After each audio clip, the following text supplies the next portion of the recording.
লাখোটা fort museum and লাখোটা palace নির্মিত হয়েছিল জাম রাওয়ালের শাসনকালে, মহারাজা জাম রাওয়ালের শাসনকালে। আজ আমরা এখানে এসেছি, তোমাদের পুরোটা ফোর্ট আমি ঘুরিয়ে ঘুরিয়ে দেখাবো, আর সাথে দেখাচ্ছি পুরো একটা লেকের মধ্যে সেই ফোর্টটা অবস্থিত, আর একটা এখন বর্তমানে মিউজিয়াম হয়ে গেছে।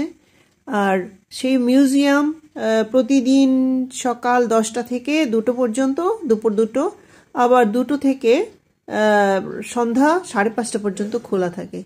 কিন্তু দুর্ভাগ্যবশত আমরা যেদিন গেলাম সেদিন আমরা রাত্র হয়ে গেছিল, তার জন্য আমরা সেখানে গিয়ে পোর্টটার ভিতরে ঢুকতে পারিনি, বাইরে থেকে লেকটা দেখেছি।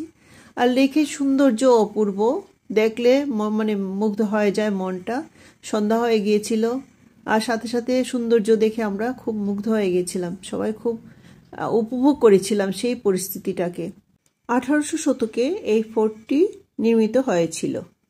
এই পরিবেশে একটা গান গাইতে আমার ইচ্ছে করছে, তাই তোমাদেরকে আজকে আমি আমার যতটুকু সাধ্য সেই অনুযায়ী একটা গান শোনাচ্ছি।